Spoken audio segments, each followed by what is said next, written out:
Guys, আজকে আমি চলে গিয়েছি আমার আপুর বাসায়। দেখেন আপু আমার জন্য কত আইটেমের রান্না করেছে। এটা হচ্ছে চিংড়ি মাছের মালাইকারি। এরপর হচ্ছে আমার হাতে দেখতেছেন দুই আইটেমের ভর্তা। তো একটা হচ্ছে চিংড়ি মাছের ভর্তা আর একটা হচ্ছে রুই মাছের ভর্তা। এরপর হচ্ছে দেখতেছেন যে ডিম। গাইস, সবচেয়ে আকর্ষণীয় খাবার যেটা সেটা হচ্ছে এই যে দেখতেছেন চিংড়ি মাছ দিয়ে পুঁই শাক। মানে এটা হচ্ছে আপু নিজের লাগানো, গাছ থেকে ছিঁড়ে তারপর হচ্ছে আমাদের জন্য রান্না করেছে। এটা যে কি মজা হয়েছে মানে আপনাদের বুঝাইতে পারবো না। এরপর দেখতেছেন এটা হচ্ছে শোল মাছ ভুনা। একদম তাজা তাজা শোল মাছ আমাদের জন্য রান্না করেছে, এটা অনেক মজার হয়েছে। এরপর দেখছেন আমার ফেভারিট একদম করল্লা ভাজি। এটা যে কি মজা হয়েছে আপনাদের বুঝাইতে পারবো না, এটা অনেক স্বাদ। এরপর হচ্ছে গরুর মাংস, দেখেন এটা অনেক মজার হয়েছে।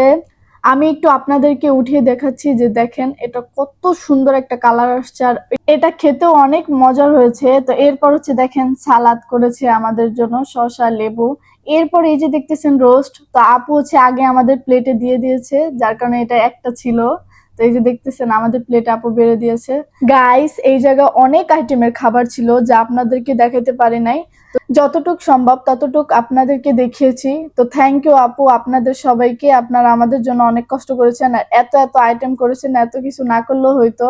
এত কিছু করবেন আমি এগুলো এক্সপেক্ট করি নাই। তো এই যে দেখতেছেন আমার একটা কিউটি ভাগ্নি, ও অনেক কিউট আর এত লাজুক যে এখন ক্যামেরার সামনে আসতেছে না। ওর মামা এত ডাকতেছে তাও ও তাকাইছে। দেখেন কত কিউট বসে রয়েছে। সবাইকে অসংখ্য ধন্যবাদ ভিডিওটি দেখার জন্য। দেখা হবে নতুন কোনো ব্লগে। আল্লাহ হাফেজ।